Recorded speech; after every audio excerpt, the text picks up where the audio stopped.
यह बात उस समय की है जब डॉक्टर बाबा साहब अंबेडकर कानून मंत्री के पद पर विराजमान थे। उस समय जब डॉक्टर बाबा साहब अंबेडकर इस देश के कानून मंत्री थे, उस समय अनुसूचित जाति का एक लड़का ये आईएएस की परीक्षा पास होकर कलेक्टर बन गया था। बाबा साहब को इस बात का पता चला। बाबा साहब को पता चला कि हमारे समाज का एक लड़का आईएएस परीक्षा पास होकर वो कलेक्टर बन गया है। बाबा साहब को इस बात पर गर्व हुआ, अभिमान महसूस हुआ। बाबा साहब ने अपने कार्यालय से ये मांग की कि उस कलेक्टर को बुलवाया जाए और बाबा साहब अंबेडकर जी से एक मुलाकात बाबा साहब अंबेडकर जी के घर पे तय हुई। इस कलेक्टर को यह संदेशा बाबा साहब अंबेडकर जी के कार्यालय से मिला कि बाबा साहब उनसे मिलना चाहते हैं। अब उस कलेक्टर को यह लगने लग गया कि बाबा साहब कानून मंत्री है और कानून मंत्री ने मुझे बुलाया है, शायद इनको मुझसे कुछ चंदा चाहिए होगा, कुछ थैली चाहिए होगी। यह कलेक्टर इस आशा से बाबा साहब अंबेडकर जी को मिलने गया कि बाबा साहब को शायद मुझसे कुछ चाहिए। बाबा साहब अपने घर पे दिल्ली के अलीपुर रोड के बंगलों पर पेपर पढ़ते हुए बैठे हुए थे। यह कलेक्टर उस समय बाबा साहब से मिलने आया। बाबा साहब ने पेपर पढ़ते पढ़ते उसको पेपर को हटाया। बाबा साहब ने देखा कि वो कलेक्टर बेटा, वो कलेक्टर बच्चा मुझे मिलने के लिए आया है।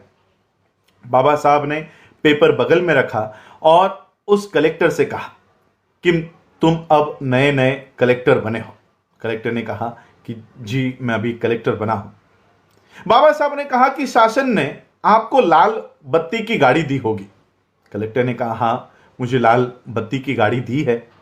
बाबा साहब ने कहा एक काम किया करो, हफ्ते में एक बार या 2 हफ्ते में एक बार जैसे आपको समय मिले, उस गाड़ी में बैठकर आप जिस बस्ती में रहा करते थे, जिस घर में आप रहा करते थे, उस बस्ती में एक बार उस गाड़ी में बैठकर चक्कर मार के आया करो।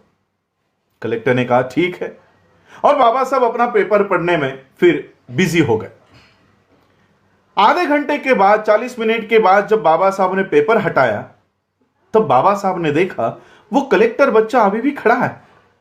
बाबा साहब ने कलेक्टर से पूछा क्या है, क्यों खड़े हो? तो कलेक्टर ने बाबा साहब को कहा कि बाबा साहब आपने मुझे मिलने के लिए बुलाया था, आपको शायद मुझसे कुछ चाहिए था। बाबा साहब को पता चल गया कि इसके दिमाग में क्या चल रहा है।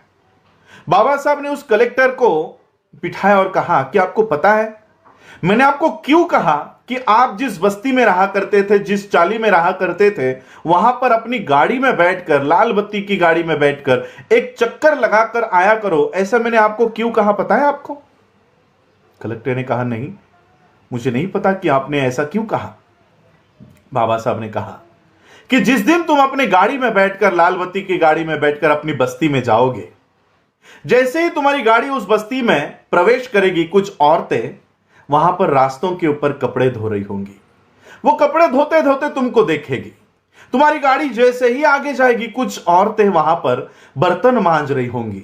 वो बर्तन मांजते मांजते तुमको देखेगी। कोई गोबर लगा रही होगी, वो गोबर लगाते लगाते तुमको देखेगी। कोई झाड़ू मारते मारते तुमको देखेगी और यह सोचेगी कि कल तक ये लड़का हमारी बस्तियों में घुमा करता था, आज पढ़ाई लिखाई करके ये कलेक्टर बन गया।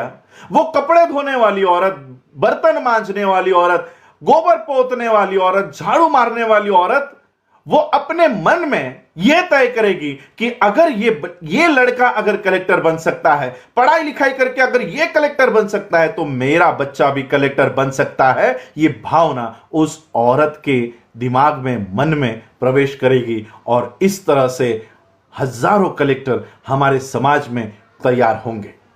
बाबा साहब ने यह बात उस कलेक्टर से कही। आज मुझे आप बताइए, क्या बाबा साहब के इस बात के ऊपर हमारे समाज से निकले हुए कलेक्टर क्या आज बाबा साहब की इस बात को फॉलो कर रहे हैं? हमारे बस्तियों में से निकले हुए कलेक्टर, आईएएस ऑफिसर्स, आईपीएस, वकील, इंजीनियर, डॉक्टर, क्या फिर से कभी उस बस्ती में आए?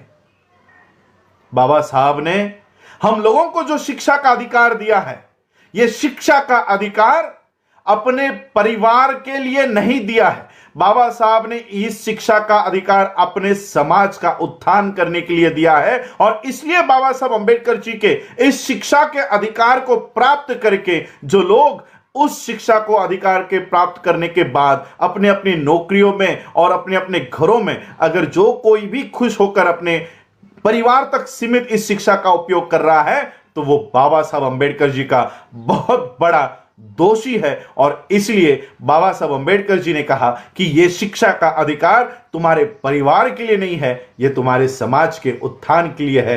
यह एक बाबा साहब की अनकही बात आज भी बहुत सारे आईएएस आईपीएस डॉक्टर इंजीनियर और वकीलों को पता नहीं है कि यह शिक्षा का अधिकार, यह कलेक्टर पद, यह हमारे परिवार के लिए नहीं तो समाज के उत्थान के लिए है। यही आज के एपिसोड में आप सबसे बताने के लिए मैं आया हूं। आप लोगों ने मुझे सुना उसके लिए आभार। जय भीम, जय भारत, जय बुद्ध।